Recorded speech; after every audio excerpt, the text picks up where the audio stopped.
right. Hello, everyone. This is Hamid Kohan. I'm CEO of LegalSolve and now also CEO of a new company called Practice.Ai. Welcome to our episode. I'm very happy to announce my friend, my partner, my colleague, Sam Molaei is with us today. And I hope more than that, personal best friends at this Best friends. point. So I'm happy to have an AI conversation with Sam as he's been in front of us since many years ago, and we've been talking and exploring all this AI, which is getting really crowded and crazy and hard to navigate. So, welcome to Legal Stuff episode or Practice AI episode. Thank you, AI focused. And today, actually, this morning, Hamid, I analyzed our top podcasts that we do on the Law Entrepreneur, 45 episodes in, and I use AI to analyze what's the hottest topics, and of course, AI was the top topic. So we have a pretty interesting topic today. We're going to talk about what to expect, what to look forward to, how AI is going to be implemented, and how it's going to affect law firms. Right. I think we have a lot to share. Hamid, my first question to you is, how long do you think it'll take until we get replaced? We? Not me. I don't know about you. I have no intention of being replaced, but a lot of jobs will get replaced, especially entry-level positions. Entry-level marketing, entry-level sales, entry-level intake. As far as the law goes, almost I would say 1/3 of the typical plaintiff firm will be replaced with AI. Because just like we predicted this about 7 years ago going virtual, now it's like from organic to virtual, now a virtual AI. So that's going to be the combination. So It's never going to be fully, Yeah. because it's not going to replace the attorney thing. But it's going to help a lot of attorneys do a better job and do it faster, cheaper. So a lot of the admin, so for law firms, that's setting up the clients, document collection, information gathering, doing the filings, starting the filings at least. Right. A lot of even the transactional, obviously the drafting, the reviewing, those And kinds of stuff. transactional, all of it. Yeah. Because there's not a lot of lawyering when you don't litigate. So those transactional being like immigration, bankruptcy, uncontested divorces, estate planning. If you're not doing a lot of litigation, and it's just essentially gathering information, analyzing it, coming up with a strategy, and then filling it out and submitting it, that's going to wipe out 90% of that market. I think a good indication is like look at your own usage of AI. Like I've noticed I'm asking less questions from my accountant and my lawyer colleagues whenever I'm dealing with a legal issue. I'm first going into Grok now. That's the first place I look at, if not ChatGPT, to cross-reference it. And I'm cross-referencing multiple AI, Right. and there's no point for me to ask that specialist lawyer Yes. anymore.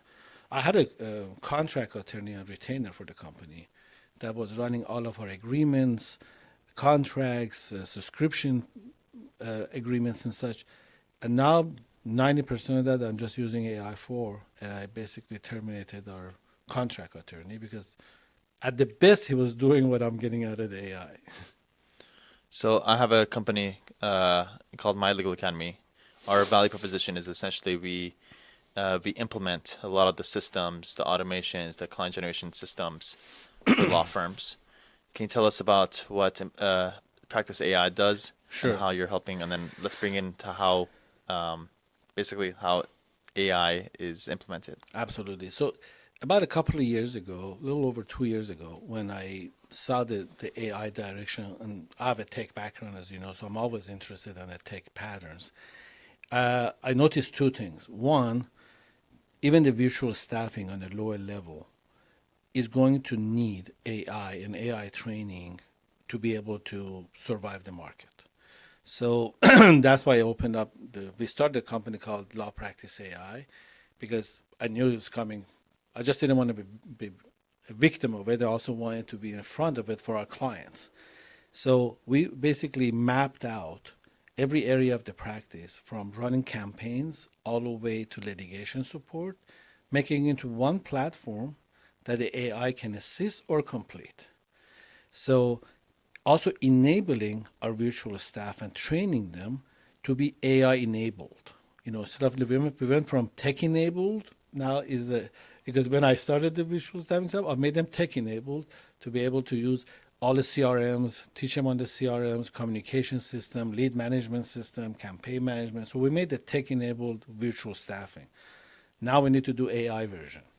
So it had two purposes. One, to be in the front of the AI technology for any law firm, and also enhancing our virtual staff with the firms by equipping and training them to use AI. So that's how we started.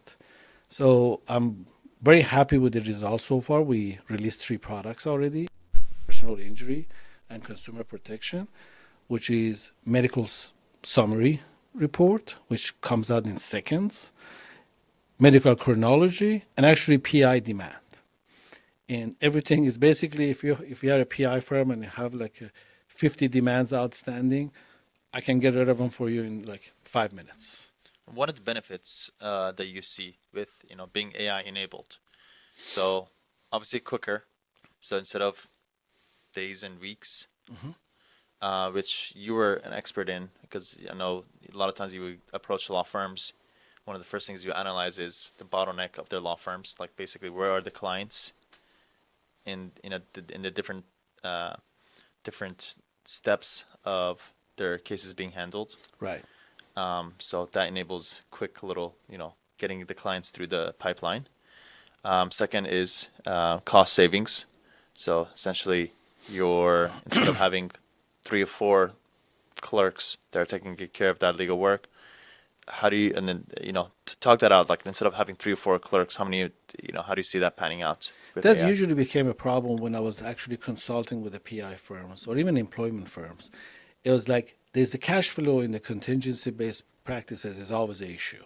There's a money in the firm, but they can't get it out fast enough. So it prevents them from scaling, growing, taking money home, and all of that. So I would look at the system and say, look, there is 85 demands in the backlog to be done. And basically, to me, the demand was like an invoice. If you don't issue an invoice, nobody's going to pay you, basically, right? So I says, why don't we get rid of these 85 demands, which is totals $3 million worth of settlement? Oh, so-and-so is working on it, giving it to so-and-so to do the medical summary so the attorney or associate can review it and then write the demand and then give it to somebody to review. I said, well, this is what the problem is. This is a bottleneck. This is why it's not getting out fast enough. Then we're having a cash flow issue. If I could magically make that go away and then just go right to the settlement, that's what the idea was of creating this automated demand, is remove the bottleneck. And sometimes they even spend the same amount of time, Sam, on minimum policy demand that they're spending on the 6-figure demand. It doesn't make any sense to spend all of this time so you can ask, previous in California for $15,000 policy. You basically just burn that fee just trying to do the demands of medical summary. So there was a lot of motivations to automate that. And then expanding from that backward and forward. So our next thing, again, was a challenge I had with the firms was the intake. Call center stuff, out the door. I don't trust nobody with my 7-figure case call. So that's one going away, having a full-time intake staff 24/7 to do it.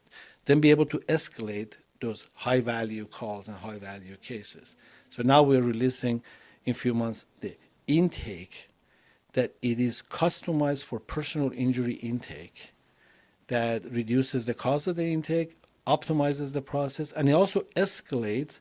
So if you get this 7-figure call, our AI analyzes it, identifies it, and immediately sends it to the attorney, transfers the call while they're on the call. You need to talk to this client. This is a 7-figure case. That escalation process. So there's a lot involved in that, but I see this going on for a while. You mentioned intake AI, which is something also we focus on for My Legal Academy, and it was one that I also spotted super early because I realized that's probably the department that's probably going to get disrupted the most, and it's also the most highest value one, that if you do disrupt that one, not only do you save a lot of money on your team, but actually your conversion rates go up, which, every conversion rate that you fix on the front end translates itself on the back end. And these are like literally difference of millions of dollars a year if you're optimizing your intake conversion rates, essentially. Right. I want to talk about the different methods. There's one more Yeah, thing about yeah, the intake. yeah, please. Because for those guys who are actually using call centers, in less than 2 years, you're not going to find a call center to use because they're going to get wiped out. Because you don't no longer have a room sitting of 200 people unincentivized, tracked by the minute, billable minutes, and they're gonna take care of you and your firm. They're not gonna exist to be able to even use them. So you got to be on the lookout how you're gonna handle that. And let's also call out you shouldn't be using a call center. You should have your own call center. Oh, you should, but I'm saying Yeah. there's a lot of people Yeah. are still using call centers for Yeah. after hours, weekends, and so forth, and sometimes even during the day. Yeah. I'm saying if they don't move, there's not going to be a company left for them to use. Or you'll be beat by a law firm who has 100% responsiveness with AI, right. who answers 24/7 with good attitude, Yeah. who's friendly, who's nice. Hamid, I went to Tesla's iRobot event. It was a couple of months ago, and I experienced the robots in person. And I realized just this week that, let's just say there was about 5,000 people that were there, but 5,000 people out of the entire world. It's like a 0.0001% of people who have experienced robots, and one of the few people who actually experienced robots in real life. And for me, you hear about robots, we see them on video, but experiencing in real person, it was something that I cannot explain. It was a very attractive, charming experience. So it like attracted, like when you meet somebody at a party who's very charming and Right. very attractive, you just like want to hang out with them. It was the same exact feeling. Everyone was like so in awe about how friendly and nice and humorous this robot was. And they were just like so engaged into like talking with them. And I realized, I'm like, wait a minute, this week, I'm like, I know like this is amazing, but the rest of the world, 99% of the world doesn't know how amazing or that this thing is real and it's Right. coming, the next thing. So, once you experience it for yourself, all these things we talk about intake AI, when you're, on the other side, on the other side, being signed up as a client with AI, you Right. see how much better that is versus, potentially a call center that is overseas. Maybe it's hard to hear or to have accents or whatever that is, and then you realize, wait a minute, this is the optimized way. Exactly. And the intake that we are planning to release, it actually real time adjusts itself to the personality, demographic, answers to the questions of the client they're talking to. So imagine if you have somebody on the call who can be real time trained and adjust to the client's conversation, and don't be too friendly, too cold, too loud, too quiet. Empathetic. Is empathetic or not? It's just adjusts completely, and it's bilingual. So we really aim high to be able to replace a lot of intake services within the industry. I just wanted to talk about the methods that Intake AI does.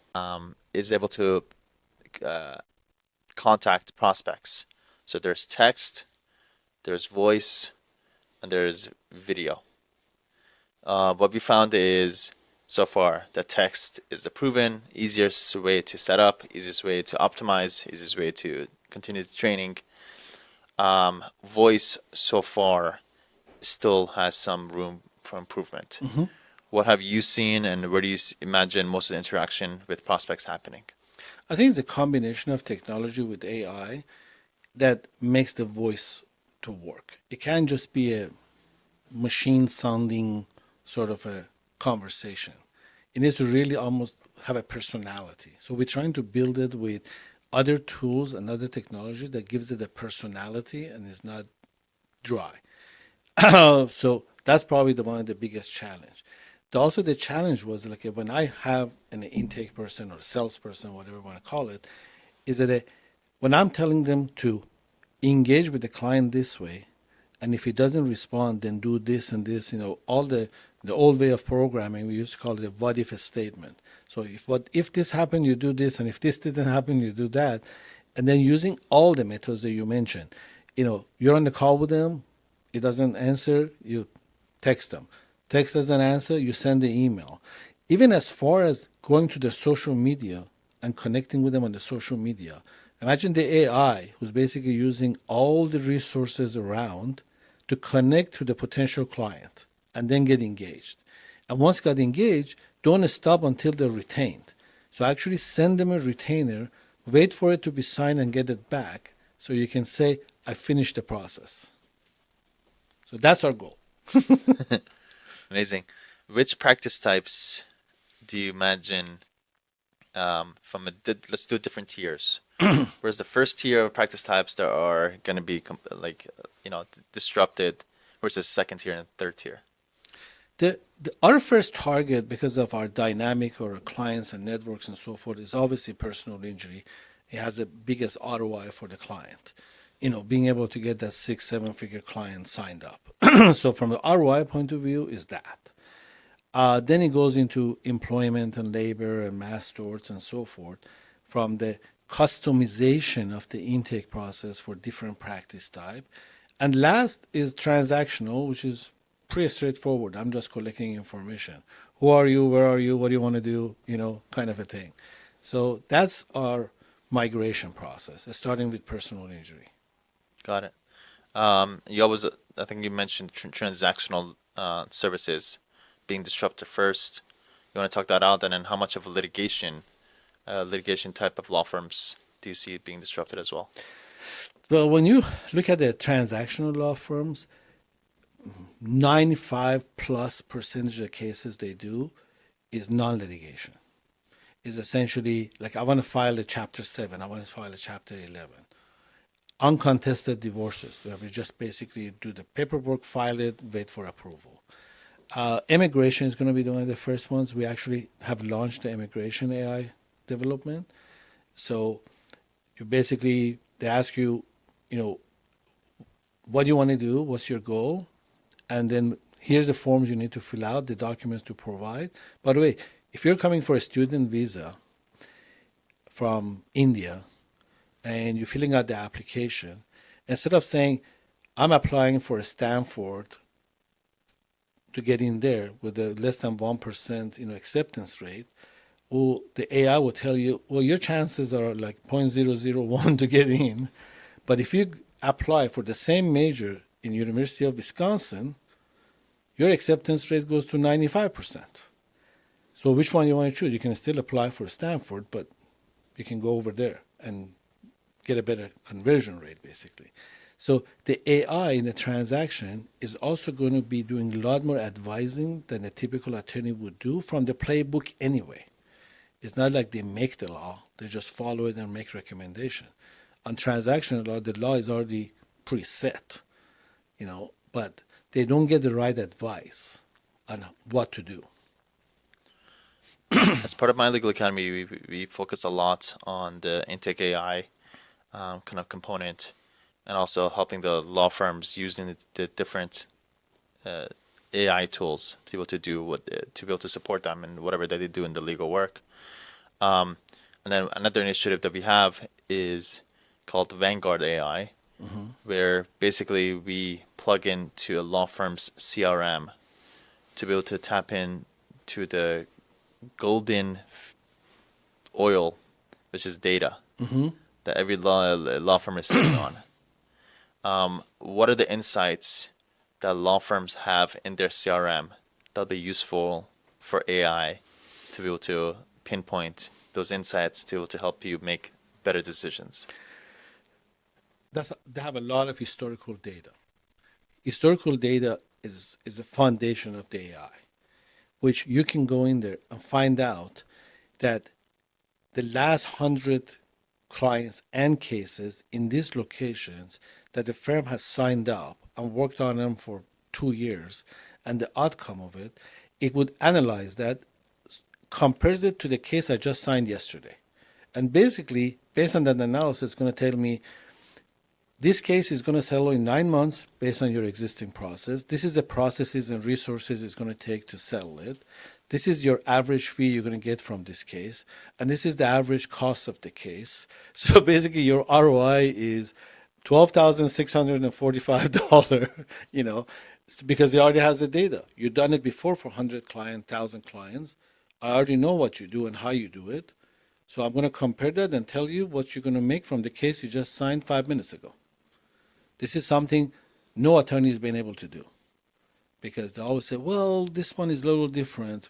To AI, yeah, it is, but I'm going to compare it with the other 500 cases you've done. At that point, it's not that different. A lot of data that people use at this point is reactionary, right? You get data and then you react to the data. But I think the value of a DSS, decision support systems, is it makes it proactive, proactive data. Now you're actually getting this data to do something about it right now that'll help you make decisions. So yeah, I just want to highlight what you said is plugging into the ultimate number, which is like settlements for your clients.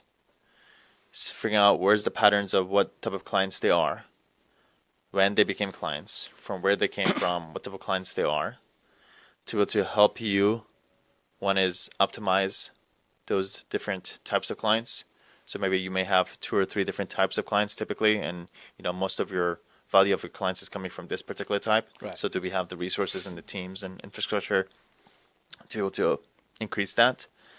And then sometimes even to cut out the bottom fat. Yeah, these are the types that actually bring us the lowest value of clients, that take the longest, that also are the most annoying clients that you want to. And we like to refer them out, as most people do. Refer them out. I always wonder. I mean, sometimes if it's being constantly referred out, who's actually doing the legal work?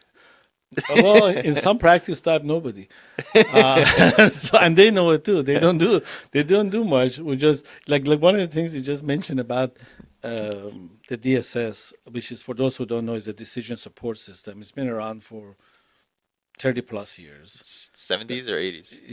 80s that I've been involved with. Is a decision support system, which basically means with all the data that they have access to and analysis that they do, I want to make a decision. I want to make a buy or make decision. I want to make any kind of investment decision. I want to make a decision as a business owner, as a company, as a department. I want to make a decision. Does the data pattern and historical data supports my decision of yes or no? That's where the DSS is supposed to be. A lot of people still mix that up with the data warehousing or data mining and stuff like that. I want to buy this building. I run it through DSS. The DSS tells me you're crazy, you shouldn't, because based on this analysis, your ROI is not significant enough to do that. So it's a decision support system. So that's on one side. The second thing you said about the patterns within the data that determines the value of the case or outcome of the case, and these attorneys know that the demographic makes a huge difference. The settlement of the same accident with a 60-year-old male is very different than a 26-year-old female. Data knows that. So when you compare it with the recent sign-ups, you say, same case, same injuries and everything, but my client is a much older demographic, so my expectation is a lot less from the outcome, or opposite. So those are very, very important. When you're doing the legal academy, what has been the acceptance conversion of the group within your network when you're talking about AI? Because there is a whole bunch of people sitting on the sidelines that you've seen when you go to these conferences. It's like, AI, I'm still cannot even work remote myself, and then you're talking AI, and there are other people who are just testing it, and there is another category who are actually in it. So overall positive, and the reason is because we're getting a small sample size of the finest, most tech forward-thinking, entrepreneur-minded, into productivity, self-development kind of people into our ecosystem. So that is very different from what the actual reality of the actual market is. Right.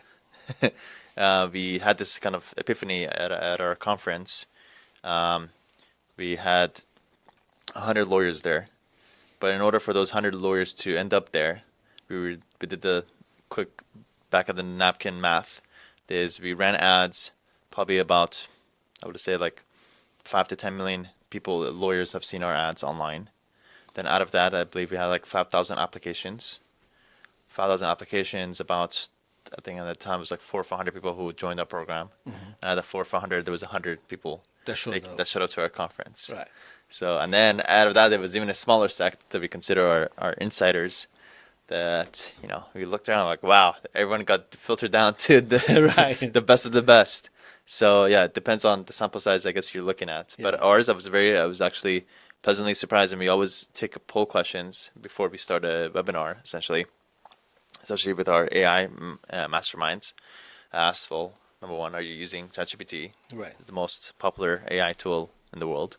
That's number one. And then if so, how frequently do you use it? Do you use it monthly, weekly, daily, or throughout the day? Right.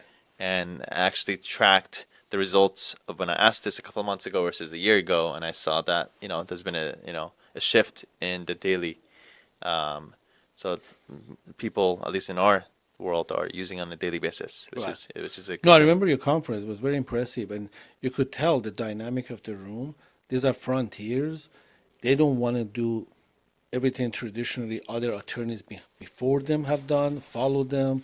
Like, let me find out where does this guy advertise or what software he used, so I go use the exact same thing. These were all very hungry people, hungry attorneys who says, I want to be in the front of it. I don't want to be the one who is successful.